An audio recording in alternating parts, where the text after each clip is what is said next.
On November 25th this year, the Justice Department and the FBI purported to respond to 6 of my oversight letters. But the really strange thing about it, they're responding to 6 oversight letters with just a single letter. Whenever I see one letter that aims to answer 6, I know the government's letter will most likely be hogwash at best. The FBI's November 25th letter doesn't even meet the definition of hogwash. My May 31st, 2022 letter was about then Assistant Special Attorney in charge Thibault's political bias.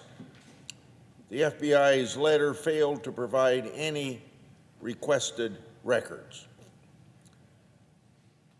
My July 18th, 2022 letter was about Thibault and then Election Crimes Branch Chief Richard Pilger being involved in an open criminal investigation into former President Trump. That letter was based on whistleblower allegations about defective opening of the investigation. That FBI letter failed to address the concerns that I raised in my letter. Then my July 25th, 2022 letter was about Thibault and others at the FBI shutting down investigative avenues into Hunter Biden's separate from the ongoing U.S. Attorney Weiss's investigation. That letter also noted that the investigative avenues were based on verified and verifiable information. That, too, was based upon whistleblower allegations. The FBI failed to provide any requested records. The August 17th, 2022 letter built off of the July 25th letter and requested an organizational chart from the FBI's Washington field office. Seems like a very easy request to answer to. It also posed a series of questions about Hunter Biden's investigation, including how can Hunter Biden's criminal investigation be fully and complete if the FBI improperly shut down verified and verifiable information and sourcing relating to potential criminal activities? No answer on that point from the FBI. The FBI did produce to me an organizational document for their Washington field office. However, it failed production because it wasn't what I asked for. For example, out of the entire Washington field office, the FBI included only 6 names in the document, and obviously there's more people involved in that organization. There's dozens of subunits and squads within the Washington field office, and they only provided 6 names and even redacted some information.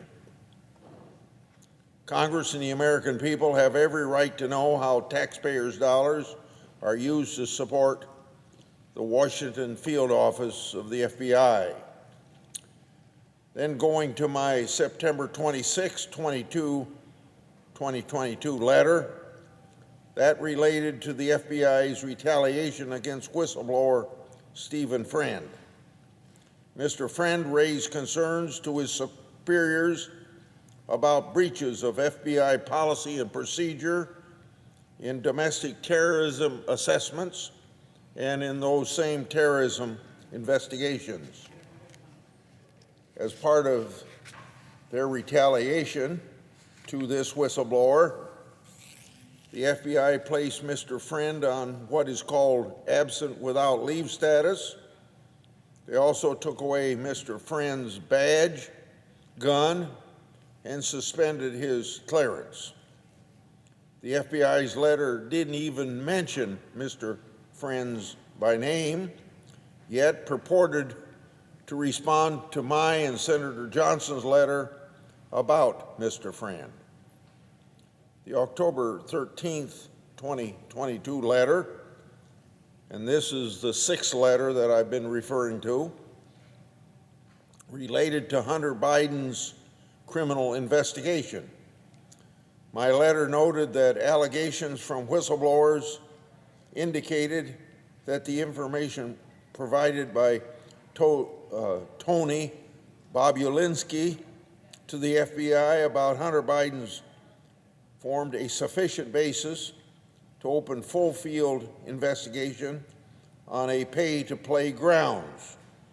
However, it's unclear if the FBI took the appropriate action. The letter also noted that records within the FBI's possession and reviewed by my investigative staff indicate that Joe Biden was aware of Hunter Biden's business arrangements and may have been involved in some. The FBI failed to produce any requested records, and the FBI is zero for answering my 6 letters. Now, there are a couple elements to the FBI's response letter that I'd like to highlight. And I call it the FBI's response because the Justice Department proper failed to send their own answers to my letters. The letter said in part, quote, when an employee or employee or employees miss the mark and make a mistake, it's critically important that we learn from those instances.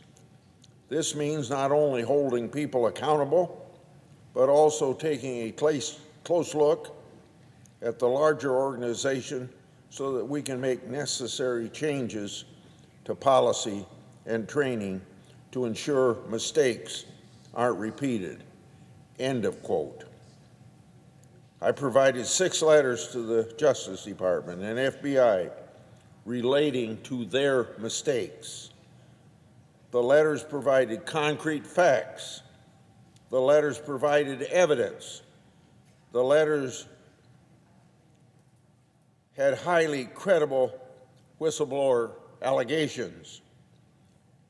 There was not a single admission of wrongdoing or some mistake that was even mentioned in the FBI letter. How can the FBI learn from its mistakes if it refuses to even admit or acknowledge them?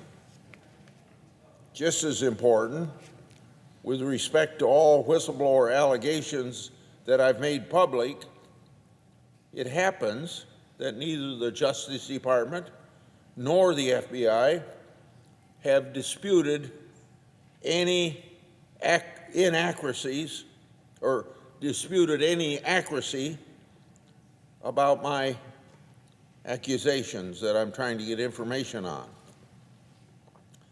That ought to tell all of us something.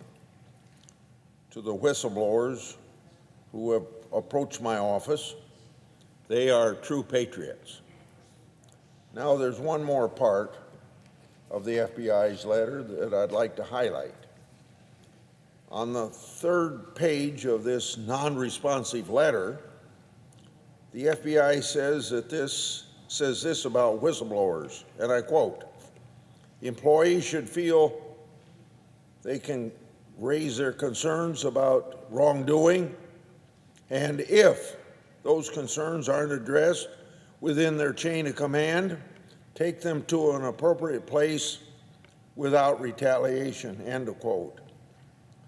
The FBI failed to mention Congress in this process of whistleblowing, and the FBI failed to make clear that employees can immediately go to Congress to disclose wrongdoing.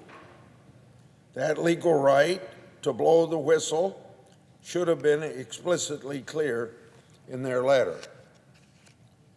Now, it happens in several meetings that I've had with Director Wray. He personally assured me that whistleblowers approaching my office with allegations won't face retaliation.